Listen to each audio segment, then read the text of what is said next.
Le journal. Mesdames, Messieurs, bonsoir. Les titres du journal. Les pluies font des sans-abri à Koulamoutou, saison occasionnant très souvent chez les enfants de nombreuses maladies, les causes et les moyens de protection. Dans le journal, Léon Armel Bounda Balonzi, le ministre en charge de l'équipement et des infrastructures, présente la stratégie du secteur au chef du gouvernement en vue d'optimiser la performance de ses services sur le terrain. Dette intérieure au Gabon, plus de 241 milliards de nos francs annulés au cours des travaux de la Task Force à Libreville. Enfin en sport, le duel Gabon-Benin en amical, c'est le 11 octobre prochain à Lisbonne au Portugal, où les Panthères peaufinent déjà leur préparation. Patrice Neveu devra faire avec l'absence de plusieurs joueurs. Le saviez-vous? Il existe des gestes simples à connaître pour empêcher la propagation du coronavirus. On les appelle les gestes barrières. Quels sont-ils? Se laver fréquemment les mains avec un désinfectant à base d'alcool ou de l'eau et du savon. En cas de toux et d'éternuement, couvrez la bouche et le nez avec le coude fléchi ou un mouchoir. Jetez immédiatement le mouchoir et lavez-vous les mains. Évitez tout contact étroit avec une personne ayant de la fièvre et de la toux. Saluez sans se serrer la main. Évitez les embrassades. Nettoyez les objets et les surfaces souillées. Si vous présentez des symptômes de la grippe, fièvre, toux, éternuement, difficulté à respirer, ne vous rendez pas dans une structure sanitaire ou chez votre médecin traitant. Appelez le 1410.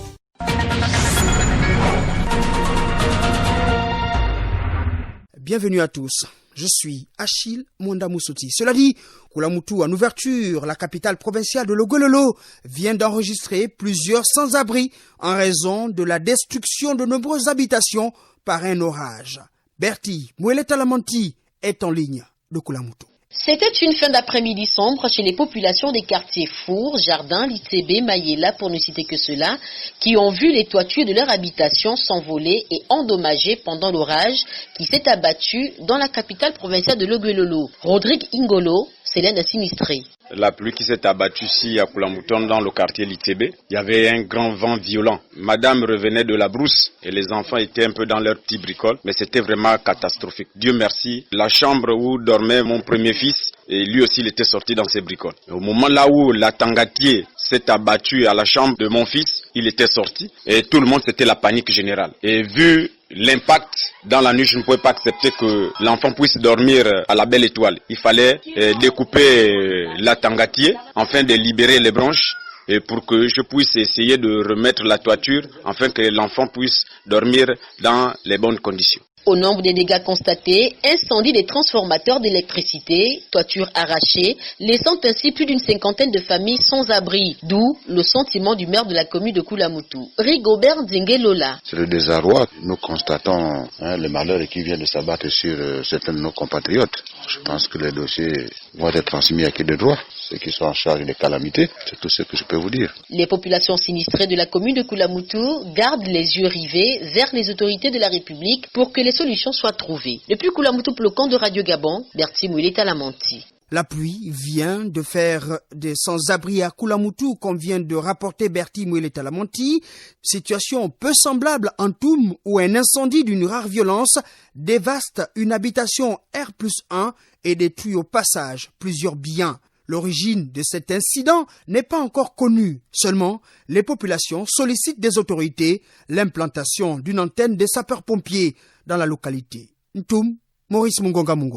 Un grand bâtiment à 2 niveaux vient d'être réduit en cendres dans le premier arrondissement de la commune de Ntoum, non loin de l'espace commercial Gabopri, Carrefour David. Il appartenait à la famille Aborundon. Les secours, pourtant arrivés promptement sur les lieux du sinistre, n'ont pas pu sauver les objets et matériels en raison de la violence des flammes. C'est donc impuissants qu'ils ont assisté à cet incendie qui a tout ravagé à son passage. L'origine de ce sinistre n'est pas encore bien établie. Aussi, une enquête a-t-elle été diligentée par les services compétents pour déterminer les circonstances exactes de ce drame qui met en péril cette famille et ses locataires. Voilà encore une fois le problème de l'implantation des sapeurs-pompiers qui s'impose en Toum. Nous, les populations d'Ntoum, ce que nous souhaitons demander à l'État, c'est de nous donner un service des sapeurs-pompiers, plus qu'il y a déjà la police et la gendarmerie.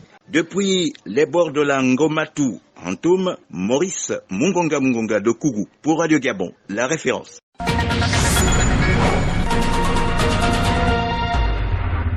La 7e édition de la campagne annuelle sur le cancer du sein et du col de l'utérus, baptisée Octobre Rose, est lancée au Gabon. Cette année, les équipes déployées renforcent le travail effectué avec les communautés, atteignent le plus grand nombre comme par le passé en tenant compte des gestes barrières en raison de la Covid-19. C'est un mois de sensibilisation au cancer afin d'attirer l'attention des populations sur l'importance du dépistage précoce. L'opération se déroule normalement à Makoko, d'où nous appelle Cecilia Akuma Mendom. Officiellement lancées par le gouverneur de la province de Logoué Ivindo, Christian Leka, les activités d'Octobre Rose initiées par la fondation Sylvia Bongo Ndimba se déroulent au centre hospitalier régional Omar Bongo Ndimba de Makoko. Dr Brigitte Okomo Minko, directrice des affaires médicales. Nous avons commencé les activités d'Octobre Rose avec la sensibilisation au niveau des services de consultation externe. Et le lancement officiel a été fait le lundi 5 octobre. Nous avons sensibilisé une centaine de personnes. Se faire dépister du cancer du sein et du col de l'utérus est une nécessité comme bien appréhender les ogivines qui n'hésitent pas à se rendre du côté du service de maternité pour se faire examiner par le docteur Diallo Suleiman. Se faire dépister tôt du cancer du sein et du col de l'utérus permet une prise en charge médicale rapide afin de sauver des vies. Le mois d'octobre est donc l'occasion donnée aux femmes de se faire volontairement dépister afin de connaître leur état de santé. C'est important, c'est nécessaire aux femmes de faire ce dépistage, de savoir un peu comment nous nous portons. Les femmes, nous sommes sensibles et très fragiles. Ça fait 3 ans, je me suis fait dépister. On m'avait découvert avec une infection. Et puis, sur place, on m'avait donné de traitement. Je suivais le traitement et ça s'est bien passé. Et je suis revenue pour ça. J'encourage les femmes à venir se faire dépister. L'engagement de la fondation Sylvia Bongo Ndimba et du gouvernement à réduire la mortalité féminine due aux différents cancers doit amener les femmes à une prise de conscience collective afin d'éradiquer le cancer hors du Gabon. Du centre hospitalier régional Omar Bongo Ndimba de Makoko, Cecilia Akuma Mendom pour Radio Gabon, la référence. Restons en santé. L'arrivée de la pluie occasionne très souvent chez les enfants de nombreux risques de maladies. Quelles peuvent en être les causes et comment protéger sa progéniture? Notre reporter Natacha Eyengbiang Essono est allée à la rencontre du personnel médical de Glace à Libreville. Reportage. Ces nourrissons sont dans les bras de leur maman, venues nombreuses pour certainement savoir ce qu'il y a lieu de faire si leurs bébés ont quelques problèmes de santé, car les parents, pour protéger leurs enfants contre les maladies liées à la saison de pluie, doivent les habiller avec des vêtements chauds, laver les enfants avec de l'eau tiède quand il pleut, les faire dormir sur une moustiquaire et leur porter les chaussettes. 3 mères rencontrées à quelques minutes de la consultation chez le pédiatre. La toux, la grippe. Et qu'est-ce que vous faites? Juste avant de venir voir le pédiatre, que le pédiatre nous donne quelque chose pour l'enfant. Quand les maladies, j'évite d'abord qu'il aille jouer dehors parce qu'il y a trop de boue. Il est toujours couvert. Je lui mets un t-shirt et un pull en haut et les bottes. La tranche d'âge de 2 ans à 7 ans et les nourrissons sont les plus exposés aux maladies liées à la saison des pluies et l'absence des conditions d'hygiène en pareille période. Docteur Marie-Claire Memvi, médecin pédiatre, médecin-chef du centre de santé de Glace. Lors des pluies, il y a plusieurs maladies, en général des maladies de mains sales qui arrivent, c'est-à-dire que tout ce qu'on peut ramasser par la saleté des mains, parce que les enfants vont aller patauger dans l'eau, vont ramasser tout ce qu'il y a de sale, vont boire cette eau et vont s'infecter. Alors, parmi ces maladies, nous avons en général, je dirais les helminthiases, c'est-à-dire que tous les vers, on peut les avoir, mais il y a d'autres maladies beaucoup plus graves. Nous avons la typhoïde qui peut être là à cause de l'insanité des égouts, de toutes les eaux qui coulent lors des grandes pluies. Que chez le nourrisson, vous n'allez pas trouver la typhoïde. Mais eux, c'est par contre, c'est pas la pluie, mais c'est le froid qui va tousser, qui va faire des fièvres si ça se surinfecte. Avec des pluies diluviennes, les mamans doivent veiller à la propreté des enfants et mieux les couvrir. Natacha Eyengbiang Essono. Intéressons-nous à la célébration demain par la communauté internationale de la Journée mondiale de la vue. L'événement qui a pour thème cette année « Prévention de la cécité évitable » permet d'attirer l'attention des populations sur les déficiences visuelles et la réhabilitation des personnes atteintes de ces troubles. Fabien Guillaume-Canvelé nous en parle. On estime à 180 millions le nombre de personnes qui souffrent d'une incapacité visuelle dans le monde. De 40 à 45% d'entre elles sont aveugles. Les chiffres sont en forte augmentation, conséquence directe de l'accroissement démographique et du vieillissement des populations. Tragédie humaine, retard de développement, de nombreuses personnes se voient toujours dénier un de leurs droits fondamentaux. La journée mondiale de la vue est consacrée chaque année au problème de la cécité dans le monde. Elle vise à sensibiliser davantage l'opinion à la prévention et au traitement de la perte de l'acuité visuelle. Cette journée appelle l'attention sur le droit de la vue. Elle est axée sur l'engagement des gouvernements à faciliter l'accès aux services de santé pour la prévention et le traitement des affections oculaires. Une personne devient aveugle dans le monde toutes les 5 secondes.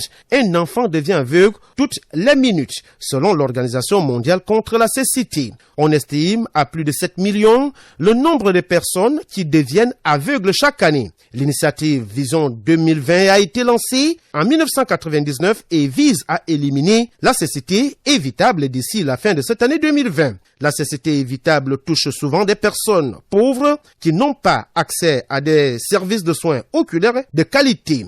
90% des aveugles dans le monde vivent dans les pays en développement. Vision 2020 envisage donc l'élimination de la cécité évitable et guérissable sous l'angle du développement mondial. Les incapacités visuelles ont des incidences profondes sur tous les aspects du développement humain, socio et économique et qualité de vie.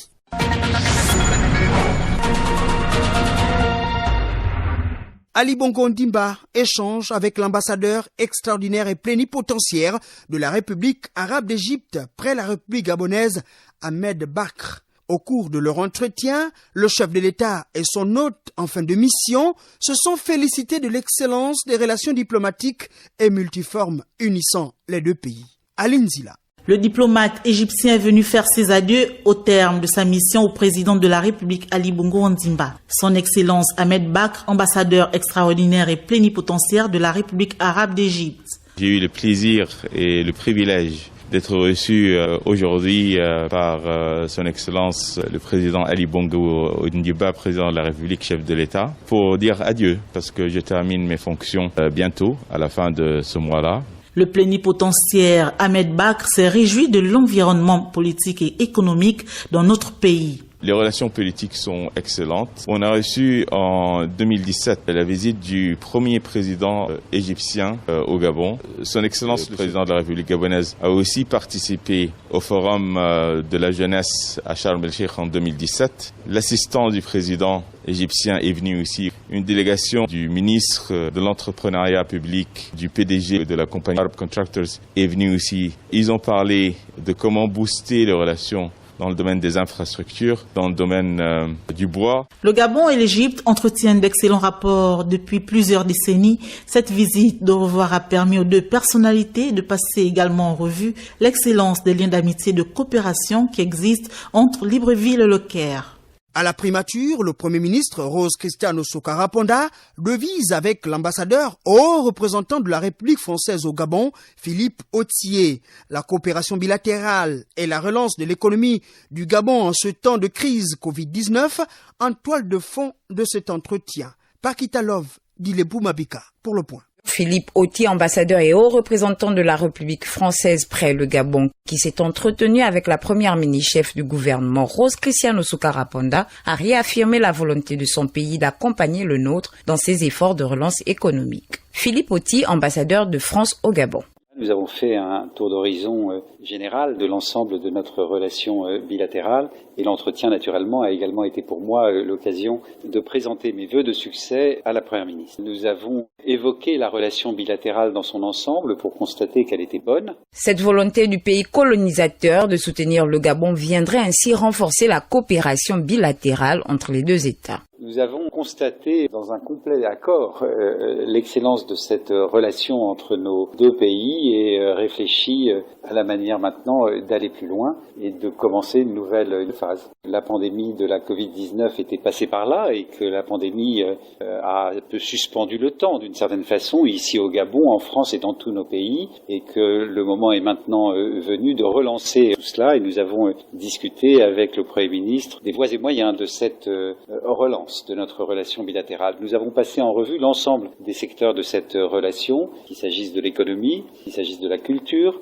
de la coopération, des questions de défense, de sécurité intérieure, naturellement la situation sanitaire. La France et le Gabon, il faut le souligner, entretiennent des relations privilégiées depuis plusieurs décennies. Emmanuel Macron et Ali Bongo Ondimba travaillent en étroite collaboration pour intensifier cette convention. Restons à la primature pour parler de la poursuite des conseils de cabinet interministériel sectoriel aujourd'hui. Le ministre des Transports, de l'Équipement, des Infrastructures et de l'Habitat a présenté au chef du gouvernement la stratégie de son département en matière d'infrastructures. Une démarche visant à répondre aux problèmes liés à la route et à l'aménagement des bassins versants dans le Grand Libreville. Ramoussavou de Santa Fe.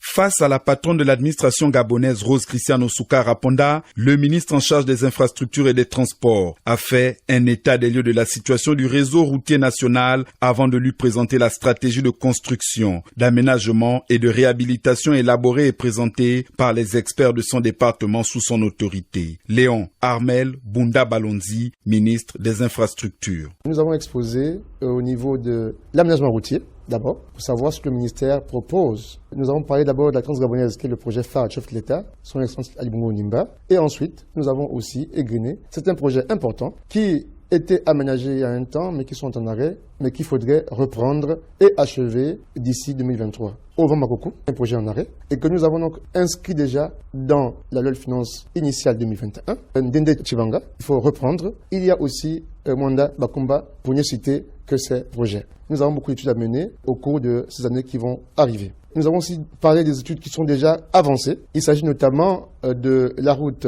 OIM à Sogmedzin, Kougouleux-Medouneux, frontière Guinée-Équatoriale, sont des routes donc transfrontalières qui sont importantes, financées par ailleurs par la CEMAC, et la route Makoko, Mekambo et Kata. La stratégie de construction, d'aménagement et de réhabilitation du réseau routier national prend en compte aussi certains facteurs, notamment la forte pluviométrie observée en ce début de mois d'octobre. Pour le bassin versant, nous avons donc parlé de deux projets principaux, à savoir l'aménagement du bassin versant de Terre-Nouvelle, en ce moment en travaux par un financement extérieur, notamment la BID, et un bassin versant donc le sud du Nzanyo, qui est en cours d'achèvement par l'Union européenne et le Gabon. Aujourd'hui, l'état de nos routes pose problème. Le ministère dont nous avons la charge a répondu par un programme qui s'intitule Programme d'urgence de remise à niveau du réseau routier prioritaire. Et ce programme a déjà commencé.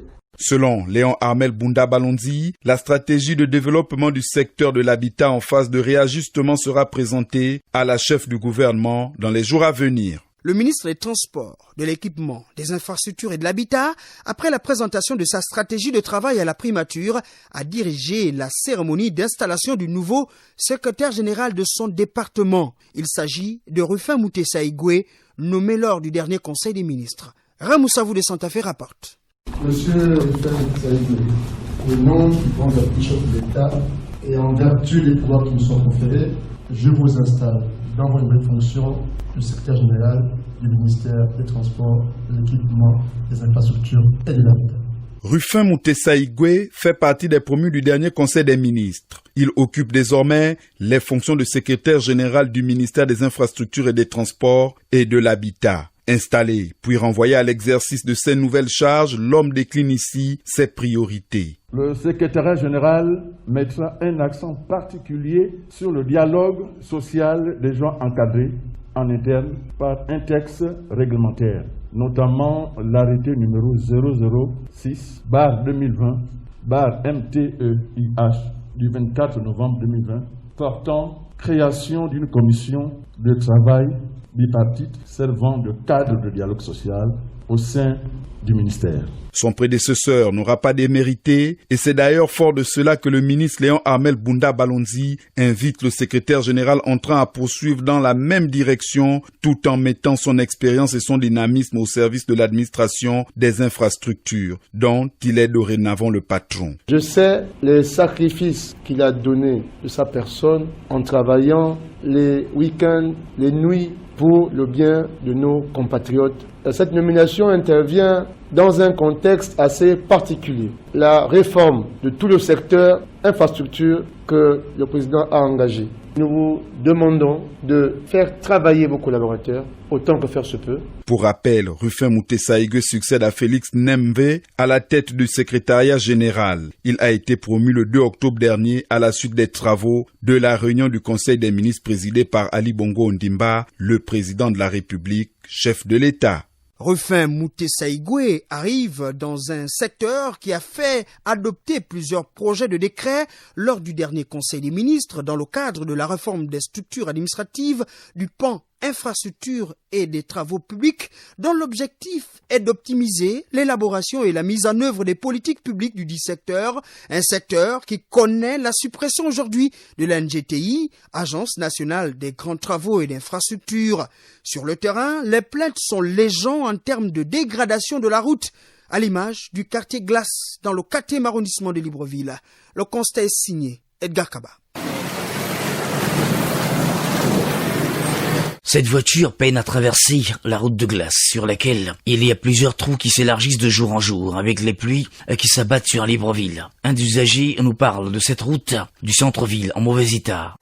Le constat il est vraiment désolant et le phénomène est bien répandu, le phénomène de nid de poule. On constate que c'est très récurrent sur toute l'étendue de la ville. On peut se rendre à un endroit précis de la ville et ne pas constater. Ça part en fait des nids de poules qu'on rencontre ici, des canalisations qui sont inondées en plein centre-ville et ça dégage une image vraiment désolante et alarmante. À bord d'un véhicule, ce trajet ne procure aucun effet agréable, mais plutôt endommage les voitures. Voici une série de réactions d'automobilistes. C'est pas normal, moi je ne vois pas ça normal. Ils n'ont qu'à faire tout possible de nous arranger les routes. Et là, ça fait combien de temps que cette route de glace en plein centre-ville est dégradée? Plus de 4 ans, la route là est comme ça. J'essaie un peu de pouvoir alléger un peu les nids de poules pour qu'ils n'ont pas trop de cassures pour les femmes qui sont enceintes, pour ne pas avoir un peu un malaise. Mais malgré ça, tous on n'a pas la même mentalité pour pouvoir voir les choses. Qu'est-ce que ça cause comme dommage sur vos différents véhicules?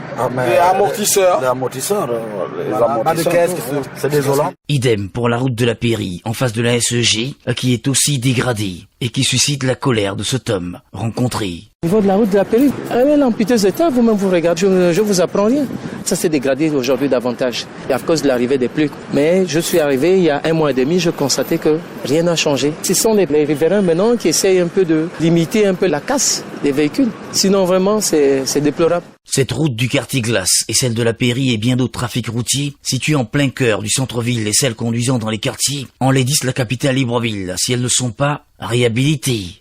L'exécution de ces projets d'infrastructure concentrait l'essentiel des budgets d'investissement du Gabon, pour la plupart exécutés par l'NGTI. Le gouvernement, soucieux d'assainir la dette intérieure, vient d'annuler environ 241 milliards de nos francs de créances douteuses sur 370 auditées à la faveur des travaux de la Task Force à Libreville. Ahmed Ryan Ziengi. 2/3 de la dette intérieure ne serait pas justifiée. C'est du moins ce qui ressort des premières conclusions de la Task Force sur la dette intérieure. Au contraire du cabinet Pricewaterhouse qui n'a réalisé qu'un inventaire sur pièces des dettes de l'État, la Task Force va plus loin en allant faire des vérifications terrain, mais aussi en vérifiant que les entreprises soient à jour dans le paiement de leurs impôts et charges sociales. La Task Force comprenant une équipe pluridisciplinaire, notamment des inspecteurs du Trésor, des cadres du budget, l'agent judiciaire de l'État, le parquet de la République et divers conseillers techniques. L'objectif étant de déceler la dette intérieure réelle et déclencher le paiement dû aux entreprises. Les conclusions de ces travaux de vérification sur terrain font ressortir que 90% des marchés avaient été passés de gré à gré. En outre, l'État gabonais aurait été engagé par des personnes qui n'ont pas autorité à le faire. Des cas de surfacturation évidente ont été relevés aux côtés de fraude fiscale et de retard sur les charges sociales. Au terme de cette campagne qui entre dans le cadre de la volonté de l'assainissement des finances publiques, de la volonté de transparence et de bonne gouvernance et de la lutte contre la fraude, l'État a déterminé sa situation nette, ramenant la dette intérieure à des proportions plus digestes. Une bonne nouvelle pour le Trésor qui a déjà débloqué 4 milliards de francs CFA pour accompagner les PME afin d'aider ces dernières à traverser la période dite des vaches maigres. L'émission Gabon Echo, présentée tous les jeudis à 10h05 par Gérard Malekou et Fabien Okinvelé, reçoit Ibrahim Membourou, représentant du réseau africain pour le développement durable au Gabon. Au cœur des débats, les questions liées au développement durable.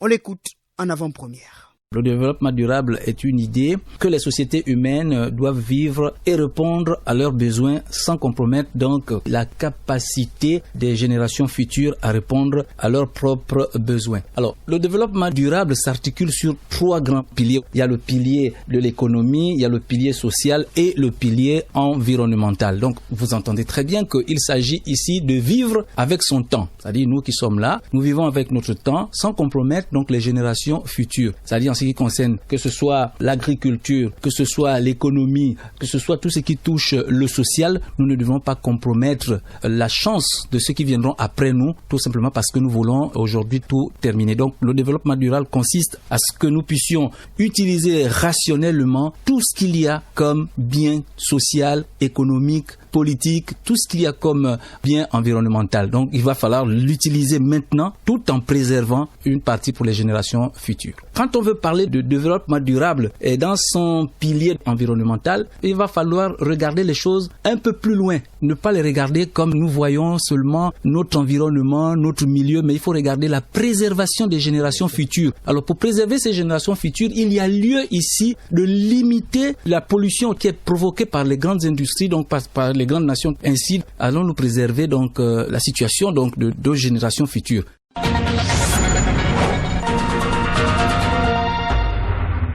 L'actualité internationale avec vous, Tian Davila Lingimini. Parlons d'abord de ce sommet des chefs d'État sur la sécurité dans la région des Grands Lacs qui a démarré aujourd'hui par visioconférence. Un événement qui se tient sans le Burundi. Le Burundi, Achille, ne partage pas cette méthode de travail, d'où ce refus après le 8 septembre dernier. Les autorités de ce pays encouragent plutôt des échanges d'informations et de renseignements, notamment sur la sécurité transfrontalière, et décident toutefois d'organiser des patrouilles afin de contrôler la navigation sur le lac Tanganyika qui sépare le Burundi à la République démocratique du Congo. Ce sommet sur la sécurité dans la sous-région des Grands Lacs, auquel prend part 4 chefs d'État, a pour objectif atteindre le raffermissement des relations de bon voisinage par la conjugaison des efforts des pays concernés, le Rwanda, l'Ouganda, la République démocratique du Congo et l'Angola. Au Mali, la tension reste toujours vive. 3 militaires viennent d'être tués dans une attaque près de Koro, dans le centre du pays, près de la frontière burkinabé. Signalons que le centre du Mali est pris dans un tourbillon de violence depuis l'apparition en 2015 d'un groupe djihadiste mené par le prédicateur Peul Amadou Koufa, qui a largement recruté au sein de sa communauté. Enfin, le FMI, Fonds monétaire international, vient d'approuver le versement d'une nouvelle aide d'urgence pour 28 pays, dont 22 africains, notamment le Bénin, le Burkina Faso, le Burundi, la Centrafrique, la République démocratique du Congo, le Tchad et le Togo. Cet argent va permettre à ces pays d'alléger leurs dettes pendant les 6 prochains mois et également d'aider au financement de la lutte contre les effets de la Covid-19.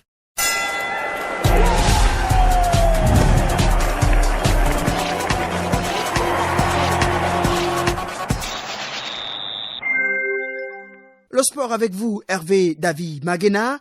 Gabon, Bénin, c'est le 11 octobre prochain. La sélection nationale gabonaise poursuit son regroupement à Lisbonne au Portugal.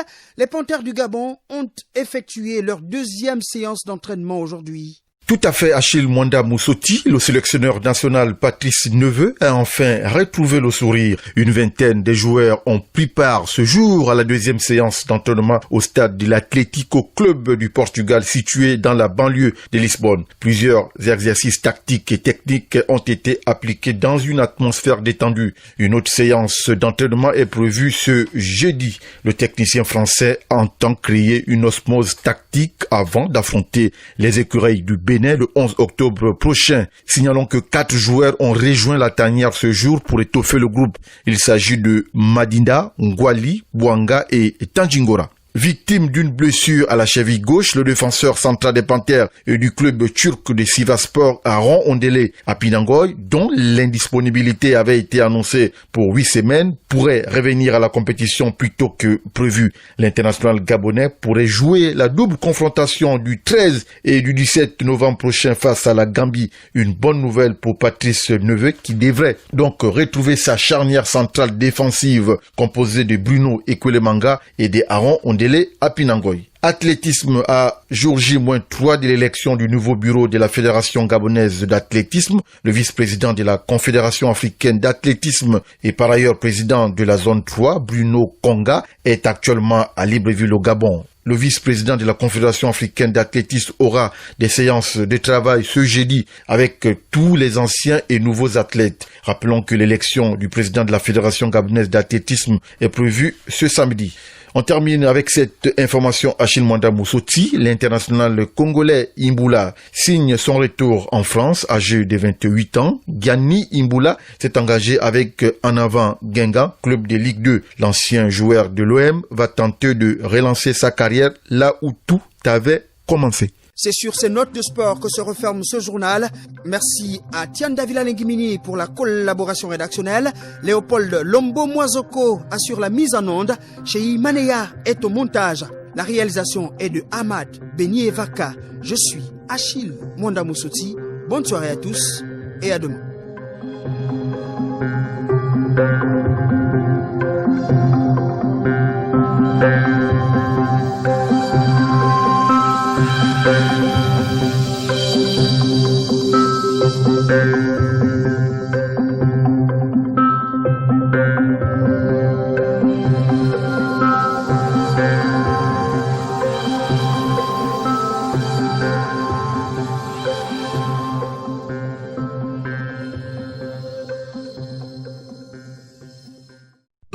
Vous êtes câblé sur Radio Gabon émettant de Libreville, 88.7, 96.5 FM. Où que vous soyez, nous sommes avec vous.